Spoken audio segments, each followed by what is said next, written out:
Hello, welcome to the Dates podcast. I'm Daisy and I talk all things heartbreak, mindset, dating apps, do's and don'ts. And today I'm joined in the studio by Paige Spittle, author of Silenced by Love. Thank you for joining us. No, thank you for asking me to come on. Very excited to have you in the studio. We're going to get all into your book, delve into the reasoning behind it, what it was like putting pen to paper. But first, we always play a this or that game on the podcast. Are you Love ready? that. I'm ready. Let's go. Yeah. Okay. In terms of dating, park walk and a coffee or 10-pin bowling? Park walk and a coffee. Yeah? Yeah. You done many walking dates? No, I haven't. Look, yeah, I say it's my favourite, but no, I haven't. Yeah. Probably like one or two, but no, I haven't even done bowling dates either. No, so. I always get a little bit nervous of like you plan to go on a 10k walk and then you get you know a little bit into it and realise you don't want to do the whole 10k. You're tired.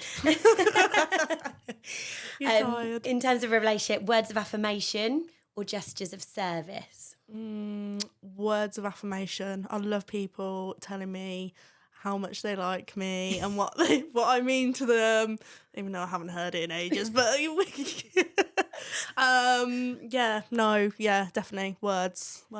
I'm also words of affirmation. Yeah. Double date or one-on-one? One-on-one. Yeah, I'd say one-on-one. I quite like more. I feel like it's more intimate with the person. I feel like when you're on a double date, it's okay, like if you're all friends or what have you, but I quite like that one-on-one vibe, just getting to know a person and no other distractions or conversations going on really. So yeah, one-on-one. Yeah, I've also decided to make a little bit of a rule, not too strict, but not really getting friends involved in your relationships. Like within friendship groups, sometimes I think, you know what, if you like someone, see how it goes before being like meet his mate or that kind of thing. I think the thing is with friends as well, when you get friends involved, like if anything goes tits up, then they're the friend that are like, I don't like him anymore, you know, do you know what I mean? And then it's awkward for him then because Exactly. you know, you've sorted things out, but then your friend's sort of like, but I remember you did this last year. Yeah, you know what I mean? It's like, leave it out. One-on-one, get to know each other. Definitely. So then I feel like I might know your answer here. Double date, coffee date or wine bar? Oh, gotta be a wine bar. Yeah. Good. Wine bar, love a wine bar. Like, if you ask any of my friends, like, I am a wine bar, cocktail bar kind of girl now. Yeah, that's it. I think as I've got older, I'm more. I used to be out in the clubs on Friday, Saturday nights, bank holidays, but I can't even last till like 1 a.m. anymore. Like, I'm ready for food, so I'd rather go out earlier in a nice wine bar setting, and then head home, get some food, and yeah. That's me. All right. On that note then, quiet night in or a tipsy first date? Oh, tipsy first date, yeah, because it breaks the ice. I'm just very, very chatty on dates. Like, you can't shut me up. Like, I feel like on one date I went to, we had tapas and cocktails, and I think he got sick of how much I was talking. This is the thing, isn't it? We have to look at these things, though, because sometimes I worry that if a guy isn't holding much of a conversation with me, I will just make conversation, and that tends to then be just about myself. That's it, and that is a bit of a turn-off, let's face it. Yeah. But, hey, if you can talk, that's not a bad thing. Yeah. Have you got a date that springs to mind when I ask you what your best date ever would be? Best date ever. Do you know what? I don't. I have a lot of days out and places I've been to, like a day out in London. That was nice. You know, we did loads of fun things, sightseeing, and you really get to know people then. Like, you're out of your hometown. I don't like going on dates where I live. Like, get me out of there, like, so no one's all up in my business. Absolutely. Knows who I'm with, or no one needs to know what I'm doing, who I'm speaking to. Just, like, let me somewhere I can be wild and be who I want to be. Yeah, like, I totally myself. understand that. I do the local radio. So for me, I know a lot of people because I've interviewed a lot of people. So I'm like, we need to go to a village on the outskirts where I'm just not going to know anyone that's serving us because it's a bit embarrassing. Okay, 3 words that would describe you. 3 words that would 3 words. Okay. I would say passionate, because anything I am involved in or anything I'm currently doing, then I would say, passionate. caring. I'm really caring person. And I would say sensitive is my third one, because I'm quite a sensitive soul. So like I take everything, I wear my heart on my sleeve, is what my mum would say about me. Oh, So I think that's a nice thing, though. yeah. Can be dangerous. Yes, and definitely. vulnerable. Yeah. But I think that's like admirable traits. Yeah. For sure. Yeah. How would you currently describe your dating status right now? Non-existent, actually. Yeah, non-existent. I've took myself off dating apps. I just really just want to meet someone like in a just nice, just like I go out and I bump into someone and it's all very fluent and natural, and I'm just it's not forced. I'm sick of the robotic conversations on Bumble. Yeah. Hi, how are you? Yes, fine, thanks. How are you? Yeah, good. Never hear from them again. Oh, they've closed the conversation. Do you know what I mean? Like, I don't want any of that anymore. Like, I haven't got the time. I haven't got the energy. And yeah, but no, not currently dating. Yeah, no, I think a lot of us have dating app fatigue for sure. I actually went up to someone at last week in a wine bar, funnily enough, and we have a date this weekend, so Lovely. keep updated. Yeah. So yeah, I literally just went straight up to him and I was like, "Are you single?" Yeah. And he was, and then I was so taken aback because no one's ever single. Like around our kind of age, it feels like everyone is taken. So yeah, I'm quite excited at that real life meet. And the thing is, with the real life meets, the way with text is already different to how you would on a dating app. So a dating app I find is very much like, what are you looking for? How long you've been on here? Why are you on the apps? What are you looking for? Do you want children? Whereas this has been so natural that we're just in a bit of a crazy conversation about like some sports that he's doing, and then we're off on lots of different whims rather than trying to suss each other out from an app, because I got to know for about 10 minutes in real life, I saw his charisma and personality. Yeah. So it makes a big difference. Definitely. So we're going to talk about your experience dating and what led you to write this book, Silenced by Love. Just to warn in for some listeners, there will be themes in this conversation of sexual assault. So just a little warning for you there. But we're going to talk about your book, Silenced by Love. But first, I just want to talk about your experience dating in your early 20s. Were you quite a relationship kind of person? Yeah, so in my early 20s, I was quite a relationship person. I'd met someone who I thought I'd spend the rest of my life with, have children with, and all that nice stuff. You know, everything like that a girl dreams of when she's a little girl, and she wants this and she wants that and she wants the career, nice family. But yeah, it didn't quite go to plan. I've got a daughter now, and I was engaged. It was quite short-lived. It, you know, sort of I went through heartbreak and cheating and things like that, and loads of toxicity and red flags and you name it, I went through it. But hey, I'm here to tell the tale. It wasn't a nice experience at the time. I still feel like I don't claim to be innocent, like a completely innocent party in it. There was a lot of growing up I had to do at that point. But, you know, some things I do know, and I'm sure my ex-partner would say that I didn't deserve that. So, yeah. So what kind of behaviours were you experiencing within a relationship? So there was cheating. I was being cheated on. You know, there was messages on social media from girls, and it was it was proven. You know, she told me too much information where I was like, yeah, you can't be lying to me. Like, how do you know that? Do you know what I mean? And that was when I was pregnant. So it was a tough pill to swallow, but you know, and my pregnancy wasn't the most enjoyable because I was just going through the breakup and stress and everything like that. Red flags, like he was spending more time out the house and like with, you know, other people when he should be at home with me. Pregnant, yeah, just sitting at home, like, you know. And yeah, just different things where I look at now, like, oh, like my eyes should have really been open at that point. But I was so blindsided by it. He'd tell me, you know, he loves me, and he'd never do all that to me and all that. And I'm just like, it's okay. you know, we're fine, we'll get through this. There was, you know, there was some violence in the relationship, which I'll briefly touch on, while I was pregnant as well. It was all reported, and that was the last straw for me. I was actually heartbroken. So I called my mum and I said, I can't be with this guy anymore. So that was when I decided to walk away.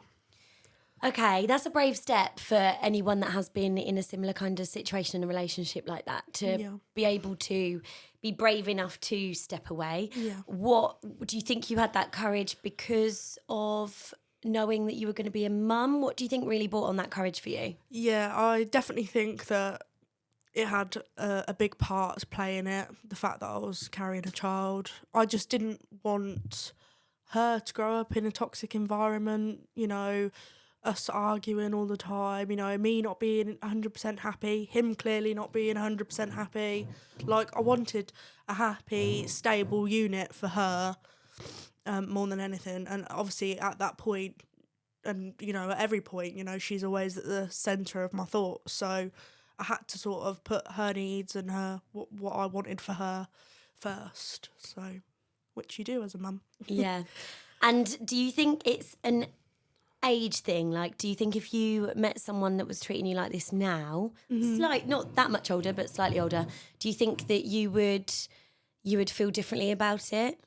Yeah, definitely. I think that I would probably at the first instant when I had like suspicions or red flags or something wasn't quite right, I don't think I'd brush it under the carpet now. I think I would question it, and have that, you know, adult conversation with them, and just sort of hash it out and just say, you know, if there's something I'm doing you're not happy with, or you're not happy in this relationship, you know, why don't we call it a day? Like, I feel like I have that in me now, like that sort of strength, if you like. It does come with a lot of time and experience, but I just, you know, when you're younger, I do think, I'm not saying you're immature, but I do think it comes with a lot of life experiences. I think, you know, the ability to actually sit down and address the issue in hand, as opposed to just brushing it away, because it's probably the easier, less hassly option. So, would you say at any point when it was happening to you, you were blaming yourself? Because that can often be a problem with kind of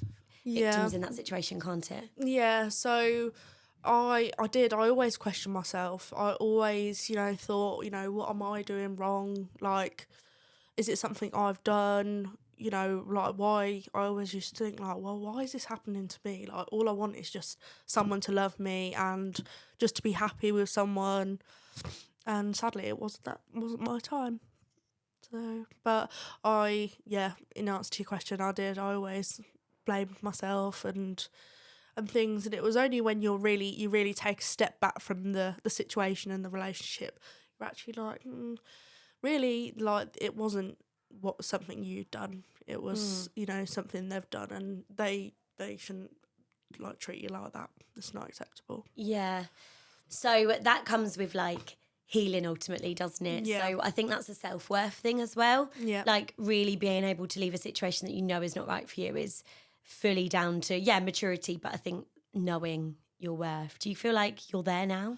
I feel like I still have a way to go, but I definitely can see so much that I'm, you know, so much that I've progressed in, and I've done a lot of healing and a lot of self-work, and I never used to like being alone. Like, I used to feel super, super lonely, and it would really upset me. But only now, like, I love my nights at home, like, reading, writing, just, you know, I might do a bit of, like, meditation when my daughter goes to bed, or, like, go somewhere what I enjoy doing, go on walks on my own, take myself to coffee shops on my own. Like, I'm loving it. Like, I never thought I would say that, but I really am. And I feel like that's come with, like, being, like, accepting what's happened and taking it for what it was, and now, like, putting it towards, like, growth and how I'd act in certain situations, and how, you know, because I probably didn't react in the right way in certain situations. I don't claim to be perfect. I know that I'm not, with like my mental health and things like that. I do think sometimes I sabotage things myself, and I just think that sometimes I can be a handful, but in a good way. Like, I'm a very loving and affectionate person, and if I am with someone, then they get 110% of me all the time. So the swings and roundabouts, really, but ultimately I'm enjoying my own company and growing, and my mindset has changed massively, the way I think and the way I feel, because obviously I'm doing therapy as well, which I know we're going to speak about, but doing my therapy and learning how to deal with different emotions and how to process them, like not get too, like, because I react quite, like, because I'm a fire sign, obviously. Then my first instinct is all guns blazing, really, and quite like, not all up in your face, but like, I'm just quite heated person sometimes. But that's with my emotions, it's just it comes from a good place, and it comes from like my heart, but like, I just project like, not anger, but like frustration. But it's because I feel things, because obviously I have borderline personality disorder. I feel things so much more intensely than maybe some other individuals do. Like, if I love something, I really, really love, and if I don't like something, then I really, really don't like it. There's sort of no in between. Yeah. So, but how would you say, having that disorder, how can you work on that yourself to kind of help a partner when they're with you, kind of dealing with that, but also how can they help you? Yeah, so I think like maybe talking about it. Like, I used to be, it's really funny actually, I used to be a closed book, so to speak. Like, I wouldn't talk about things. If I was feeling something, I would withdraw from people, from situations, everything. But now I'm very, very open, and I speak to people that I don't know too well, but I'm very, very open with them about things I've been through. But yeah, it's one of those things. I definitely think being sort of open and honest with your partner, and then obviously they know then what you're thinking and feeling, and in turn they can tell you how you're acting, how it makes them feel. So communication is massive, I think, with when you have borderline personality disorder. I feel like it's massive because it's a very stigmatized and taboo thing. There's so much to it. Like, your intensity, like your mood intensity, your up and down moods, your addictive personality. Like, so I can get quite addicted to a person. So I can get quite addicted to a person. So this is what makes I have like a fear of abandonment. Right, this all makes a lot of sense, doesn't it? Yeah. Yeah, so this is why I struggle to let go. So I'm not, like, whereas I think my sister's quite the opposite. I am, I will send a message after a message. I don't so much. I've got better when I've literally sat down myself and literally said, Paige, don't do that. Just don't do it. Because you're not going to get a response, and in turn it's going to make you more sad and angry. But yeah, I do really struggle, like, when someone says, I don't want to be with you anymore. And I'm just like, but why? Like, and I try and justify why they should be with me. But yeah, I'm learning slowly, and I think that's why the time on my own has been really good. 100%. Thanks for sharing that, because I That's actually okay. didn't know all of that. And I totally agree with you. I actually, when I match guys on dating apps, if they are like living alone or I know that they've had time on their own, I think it's a massive tick. Like, that is a green flag for me, because it means you can be alone and you've dealt with stuff. Most people have stuff, whatever it is. It might not be to do with romantic relationships, could have been from like childhood, anything. People have experienced stuff in their life, especially as you get to your late 20s, 30s, people have experienced life. And I think it's really important to just understand and point out, taking accountability, which you're doing, and that's also really good, but also just knowing what you can change next time and what you will and won't accept, and knowing that you've got a fear of abandonment is helpful for your next relationship, to know how maybe you'd take it slower, and maybe it will be less intense now because you're able to have time on your own and realise, you know, if someone's going to be with you, then really you shouldn't ever feel abandoned anyway. In like a healthy relationship, I feel like that fight should never be there. And a saying that I remind myself all the time is like, they should have seen my worth the first time round. Yeah. And I saw theirs. They should have seen mine. Yeah. So that's like really important to highlight, I think. Okay. Since this has all happened, how did putting pen to paper help your experiences? Help you deal with your experiences? So I always describe it as, I always think I've been quite a creative person. By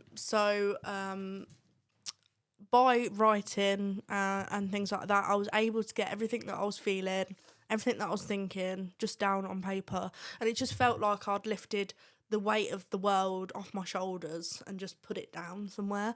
And it all started off by writing like a few sentences, I think, and I sent it to my a good friend who's also an author, and they said, Paige, like, what are you doing? Like, you have got such a niche and a talent for writing. And do you know what, funnily enough, in school I did love writing. My English was just, I loved it. So yeah, putting pen to paper really, really did help me. And I do think it's been a massive part of like my healing, because I'm sort of writing down things that I've been through and accepting it, you know, because there was a time when, obviously when it first happened, you're a bit like, well, why has this person treated me this way? And there's loads of questions, probably never going to get answers to.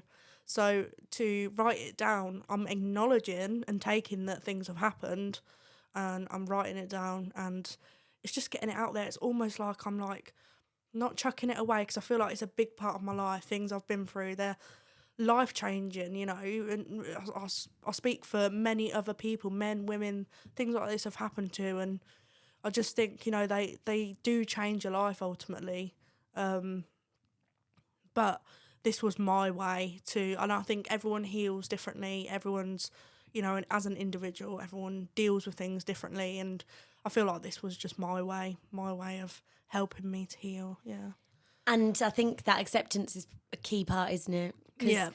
I don't know if you'll be able to ever forgive. I don't know how you feel about forgiving people in that sense, but it's just the acceptance that it happened. Yeah, to sort of move forward. Yeah, just to say, like, this happened, but it's not happening now, and like your time is now, and to go forward and to take things from it, like learn from it, and you know, just different things. You know, I'm a completely different person now. So, and I think also not make it your identity as well. Yeah, like that isn't all you are. So I think that's where the acceptance is good, because you don't want to make that all you are. It'd be the next person you meet, you wouldn't want to put it on them either. No. As in, it's important for people to know experiences so they can know how to talk about things with you, but you don't want to go into a relationship expecting it to happen again. No, like, yeah, and not only that, but I wouldn't want to, like, if I'm talking to someone on a dating app, like, it wouldn't be one of the first things I say. Like, there's so much more to me. Exactly. Like, get to know me first, and then if things materialise further down the line and everything's hunky-dory, then we'll talk nitty-gritty, but apart from that, no. No, absolutely. Yeah, and it's personal, isn't it? Yeah, definitely. You're taking accountability, and I think what's always hard is, I mean, you know, people will say, well, you kind of attract what you put out there. Mm-hmm. And I agree in that kind of stuff. But then I'm also like, well, horrible things happen to good people. So how does that work? Mm-hmm.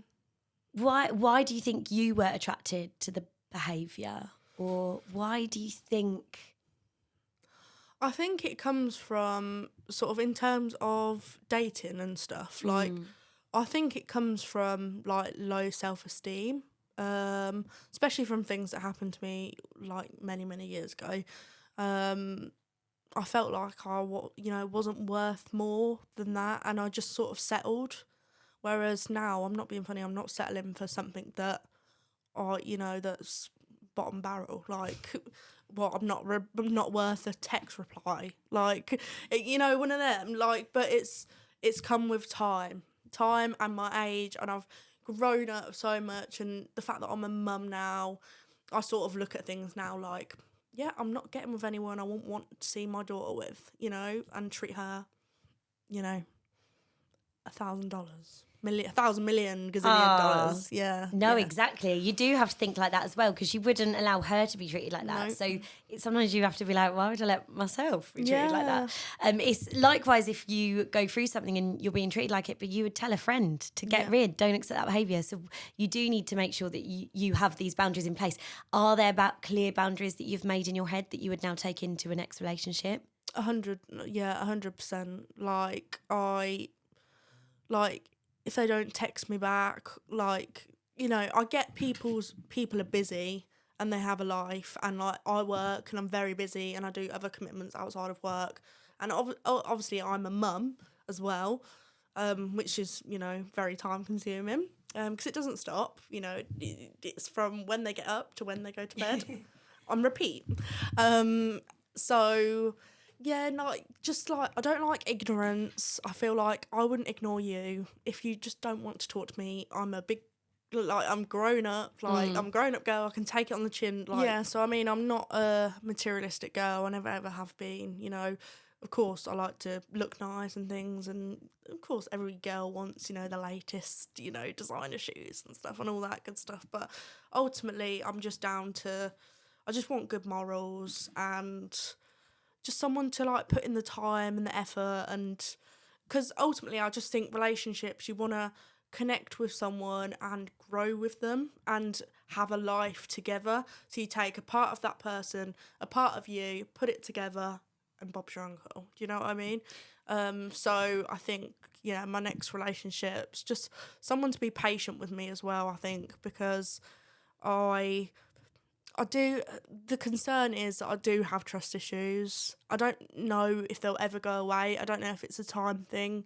But yeah, I do kind of still have my reservations. I think that's only natural though, for like people that have been through, sensitive things. Yeah, I guess like if I meet my person and the right person for me, I guess it won't be there. Like, you won't necessarily have the trust issues, because they'll be reassuring and you'll speak to them and they'll know all about you. So yeah, and again, it's like taking that accountability but not putting it on the person. Yeah. And just, again, it's communication. If they're going out and you're feeling a little bit like, oh, haven't heard from them for X amount of time, just a conversation that's like, I'd really appreciate if you just text them when you get home. Yeah. Like, and it's those small things that there are people out there that do that for their partner. Sometimes they don't even have to ask. Yeah. But there are people that do that, and that's just where it comes to like not settling. Mm-hmm. I have dated someone, and it's the person I spoke about in the breakup episode in season 1.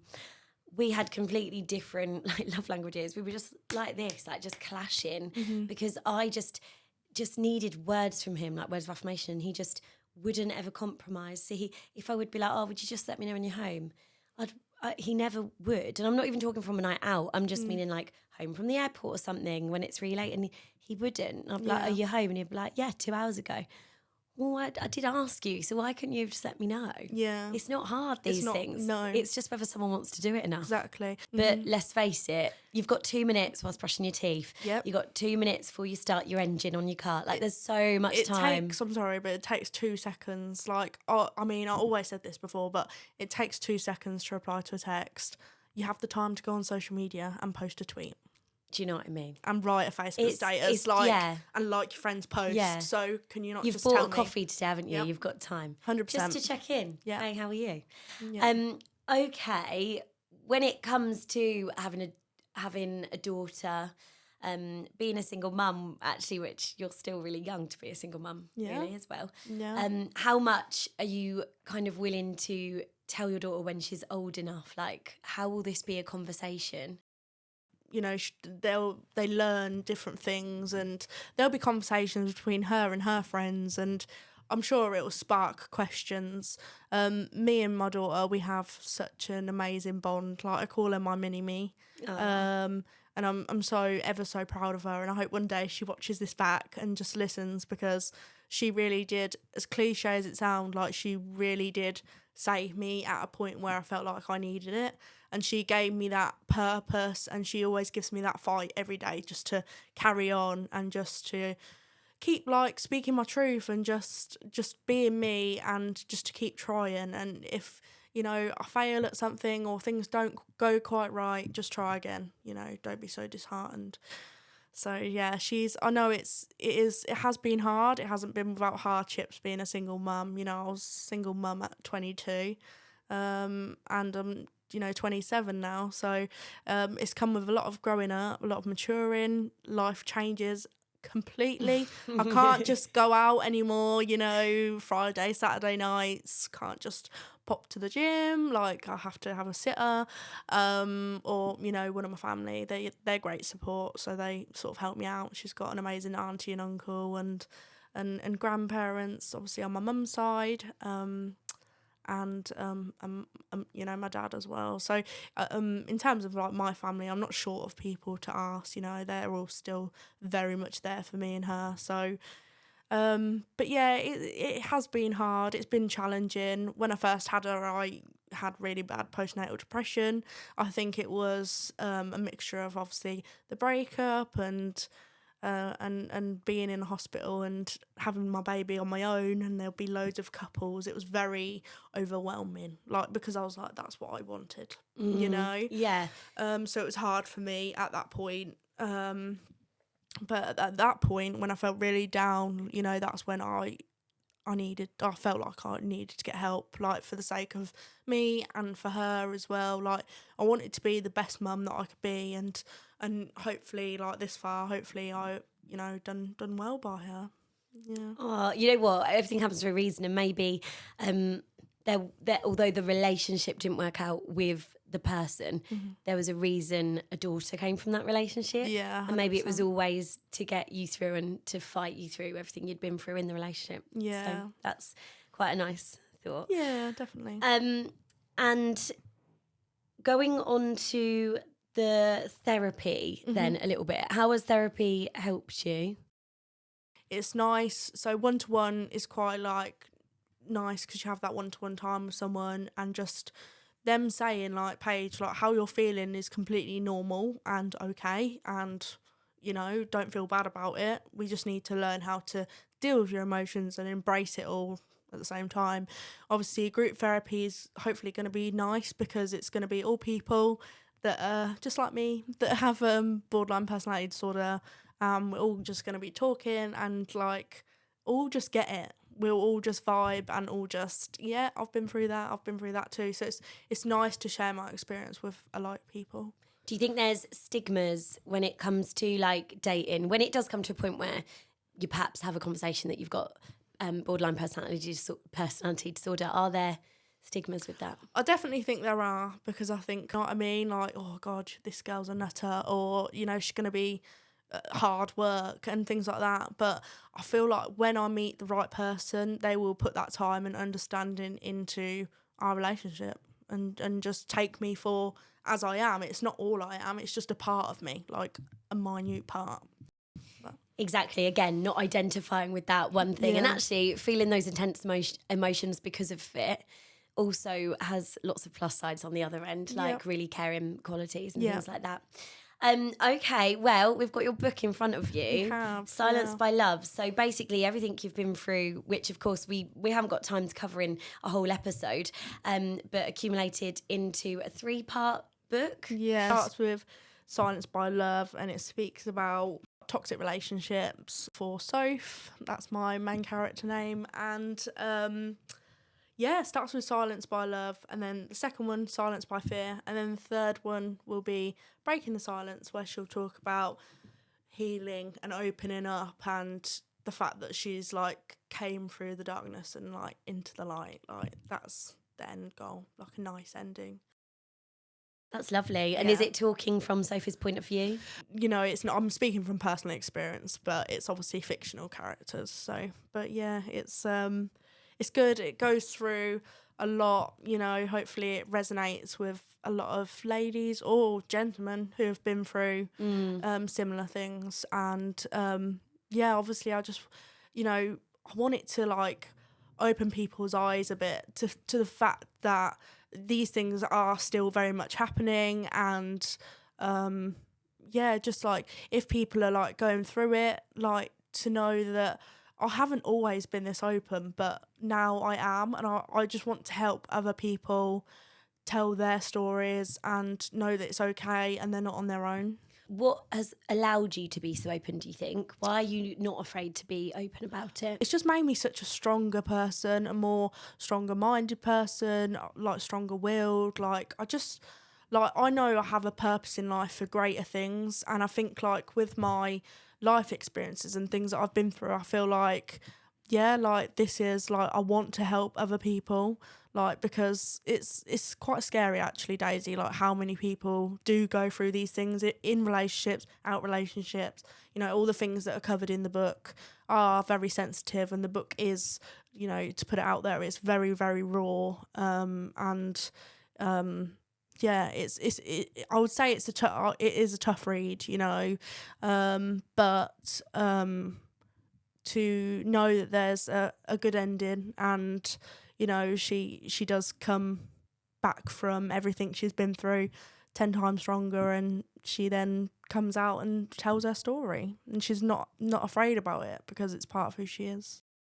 Would you read us a little bit? Yeah, let me see. Okay, this is chapter 7, so Playing with Fire. As the two sat in the car, silent, Soph as still as a statue, she questioned everything in her head. Who was he? Why did he react so badly? Was he going to take her home? Hours passed, and still not a word passed their mouth. Ryan clenched his fists and then unclenched them again, his breathing getting heavier with every passing moment. And then... Gosh, okay. Yeah, a lot of cliffhangers. Yeah. They're quite small books, but like I feel like that's how life's been. Although it's been a whirlwind, I feel like it's gone bam bam bam, like quick in a sense. And like I wanted to put that into books. And also I know, you know, I speak for myself, and I'm sure I speak for loads of other people. I'm giving you a Harry Potter book.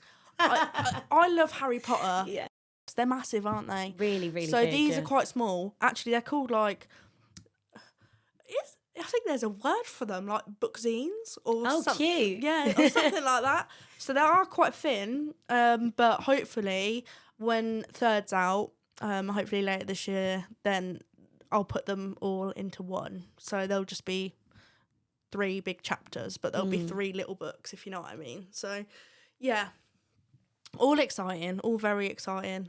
Were you scared about people reading these in terms of like maybe friends that don't know the full story, or were you worried about like there is that nakedness to sharing like this? Yeah, it's very very personal. You're literally welcoming everyone with open arms into your into life, but at the same time, like I'm not ashamed. Like I don't feel any malice or bad for what's happened, and Yeah. I just think like I need to, like, this is what I wanted to do. I wanted to raise awareness, and I will keep doing that. You know, people are going to read it. It's not going to be for everyone. You know, I've had quite, you know, mainly really positive feedback. You have 1 or 2 people. It's like a song, isn't it? You listen to every song. You don't like every single song out there. Some do your nutting, like, but some you love. And, you know, it's the same as a book. That's the thing I think with being creative. Absolutely, yeah. And I guess it can help lots of different kind of people that have been through similar, and you said as well, all genders, but also maybe someone that is dating someone that's been through this and they just want to understand some of the emotions that they might have felt when that person didn't know you. Yeah. like, I think when I read this book, I just feel all the emotions all over again. Like, it really lets you jump into the book and like feel everything that's being spoke about. So so I think in that sense it's good and positive. So if you could now tell like 22-year-old Paige, give her some advice, do you know what it would be? To don't be so hard on yourself is probably my main one. You know, cut yourself some slack. You're gonna have bad days, you're gonna have good days, you know, you're gonna work hard, you're gonna achieve things in the end. You know, I always think like Rome wasn't built in a day, so just carry on. You know, the storm will pass, and we're dealt cards in life, and these were mine, and now I'm okay with it. So that's so nice. I think that acceptance, where you've got to with that is, I think really that's been a theme this whole episode. And perhaps if someone hasn't quite accepted behaviour in their past, maybe that can be their aim going forward, because it seems that that's the only thing that seems to be able to propel you into moving on. Yeah, I think now, like, I'm just ready for more and other things, and a beautiful life that I'm sure I've got ahead of me with my little girl. You know, it's been amazing, like, with her this far, but now she's 5, she's got a little personality, very sassy. My mum always says to me, wonder where she gets that from. Yeah, I'm not sure. But yeah, no, I'm just so ready. Like, this is my time to let go of that and move forward. So, well, thank you for sharing your story. And of course, if people want to find out more, then there's books that will give them a little bit more of an insight. First of all, I always have a finale question on the podcast to end the episode, and I just want to know from you, your healing is very much an ongoing process. Yeah. We all know that. So you're kind of still going to therapy. You're also talking about it and helping others. What would be your ideal situation now? Would you like, obviously, if it was the right one, would you like a partner, and what would they look like? Like, what would their kind of qualities be that you're looking for right now?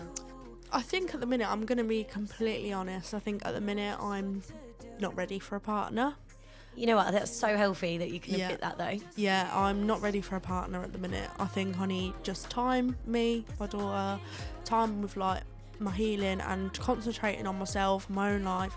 Like, much like yourself, I work blooming hard. So I'm not entirely sure I can give a partner the time at the minute, you know? But one day, I feel like I will be there. And what do I feel them looking like? Like, family man, nice, make me laugh, that's a bonus. Just caring attributes, just spend time with me. I'm not asking you for Louis Vuitton purse, but I wouldn't mind. But I am, you know, asking you for that time and some honesty and just really basic things, really. I don't ask for much. Yeah, the bar is low. Yeah. Yeah. Kind is what we're going for here. Yeah. But no, I think it's really great to acknowledge that you still need that time on your own. That's definitely good. Well, thank you for joining me. No, Where can people follow you and find the book? Okay, so the book is on Amazon. So if you just literally type in Silence by Love, written by Paige Spittle, and I'm on Instagram, paigespittleofficial, and Twitter. It's at PLS__XX. Fantastic. And you can follow the Daisy Dates podcast wherever you go to listen. Of course, you can watch on YouTube, follow on Instagram, Daisy Dates Podcast, and the TikTok page as well. And of course, I'm daisiebelle on TikTok. Thank you so much for joining me, and I'll see you next time. Hey, thank you for watching, and I'll see you next time for another episode of the Daisy Dates podcast. Don't forget to like, subscribe, all that jazz, and give Daisy Dates podcast a follow. And you can follow me as well, daisiebelle on Instagram and TikTok.